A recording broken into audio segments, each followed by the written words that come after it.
Hello students, welcome you all to my educational channel IGMAT Academy 2.0। আজকে আমার ভিডিওর বিষয় ক্লাস 10 ইংলিশ গ্রামার টেন্সেস 2024। ঠিক আছে, তাহলে চলো বেশি দেরি না করে ভিডিওটি শুরু করা যাক। বলা হয়েছে right the correct alternative to fill in the blanks. Rina who dash, এখানে তিনটি অপশান দেওয়া আছে within bracket have been, has been আর is being ill for a month dash. এখানেও তিনটি অপশান আছে will visit, visited, had visited the doctor last Monday. আচ্ছা, এখানে দেখো রিনা যে হু, এখানে কি হবে, এখানে third person singular number Rina, সেই জন্যে এখানে প্রেজেন্ট পারফেক্ট হবে। Has been ill for a month, এক মাস ধরে সে অসুস্থ, এক মাস আগে সে অসুখে পড়েছিল, এখনও সে অসুস্থ, তার অসুখ সারেনি। তাহলে এখানে হবে প্রেজেন্ট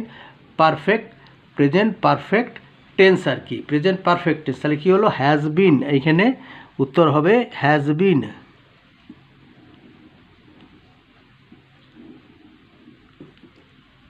তারপরে ফর এ মান্থ ড্যাশ, এখানে রিলেটিভ ক্লজ হু হলো, তাহলে রিনা এরপরে হবে কোনটা হবে না উইল ভিজিট, না ভিজিটেড, না had visited the doctor last Monday. যেহেতু এটা গত সোমবারের ঘটনা, এখানে হবে কি ফর এ মান্থ ভিজিটেড, তাহলে এখানে হবে ভিজিটেড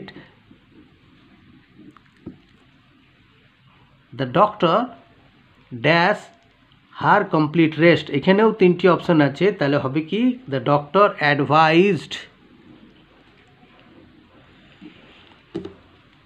আচ্ছা, নাম্বার 2 টাক্সিলা ওয়াজ ড্যাশ, এখানে সিচুয়েটেড আর সিচুয়েটিং নিয়ার মানে সরাইখালি নাও ইন পাকিস্তান। তাহলে ওয়াজ সিচুয়েটেড, এটা পাস্ট টেন্স আছে, টাক্সিলা ওয়াজ সিচুয়েটেড এখানে নিয়ার সরাইকালি নাও ইন পাকিস্তান। ইট, এখানে তিনটি অপশানের মধ্যে ইজ, ওয়াজ আর ওয়ের, তাহলে হবে ইট ইজ সেইড, এটা বলা হয়, তাহলে হবে it is said that 16 different subjects. এইখানে তিনটি অপশান ইজ টট আর ওয়ের টটের মধ্যে হবে পড়ানো হতো, তাহলে ওয়ের টট ইন দ্য ইউনিভার্সিটি। ঠিক আছে।